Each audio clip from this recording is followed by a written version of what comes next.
হরে কৃষ্ণ, জয় শ্রীলা প্রভুপাদ কি জয়। তো আমরা আজকে আমাদের আগরতলা রেল স্টেশন মানে বাধারঘাট রেল স্টেশন আমরা বুক ডিস্ট্রিবিউশন করছি, প্লাস কীর্তন আজকে মৃদঙ্গ আনতে পারিনি কেন কি আজকে ওয়েদারটা ভালো ছিল না, তো তার জন্য আমরা আজকে মৃদঙ্গ আনিনি, আমরা কীর্তন করছি প্লাস বুক ডিস্ট্রিবিউশন করছি শ্রীলা প্রভুপাদের গ্রন্থ, ঠিক আছে আমাদের।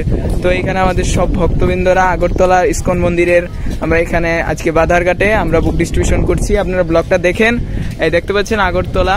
তো আপনারা ব্লগটা দেখেন, ভালো লাগলে লাইক করে দেবেন আর বেশি বেশি করে শেয়ার করে দেবেন যেন আপনারা সবার কাছে পৌঁছতে পারে, ঠিক আছে। আর আপনারাও আসেন আমাদের সাথে প্রচার কাজে হেল্প করেন।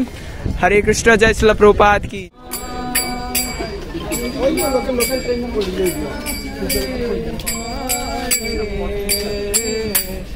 হরে রাম হরে রাম রাম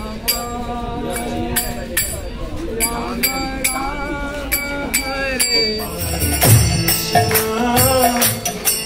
হরে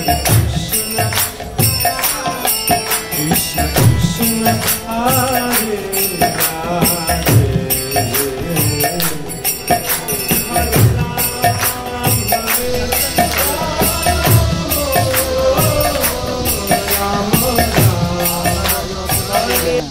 হরে কৃষ্ণ, জয় শ্রীলা প্রভুপাদ কি জয়। তো আমাদের আজকে বাধারঘাটের বুক ডিস্ট্রিবিউশন আজকে কমপ্লিট।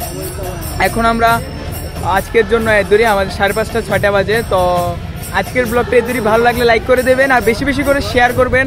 আমরা পুরো ত্রিপুরাতেই আমরা বুক ডিস্ট্রিবিউশন করতে যাচ্ছি, শুধু বুক ডিস্ট্রিবিউশন না, আমরা কীর্তনও করব, টাউনে সবখানে যাব, প্রত্যেকটা গ্রামে যাব, আমরা চেষ্টা করব। আপনারা সাপোর্ট করবেন, বেশি বেশি করে শেয়ার করবেন আর লাইক করবেন, আর যারা চ্যানেলকে সাবস্ক্রাইব করেনি সাবস্ক্রাইব করে দেবেন আর ভালো একটা কমেন্ট করে দেবেন। তো আজকের জন্য এদের হরে কৃষ্ণ, জয় শ্রীলা প্রভুপাদ কি জয়।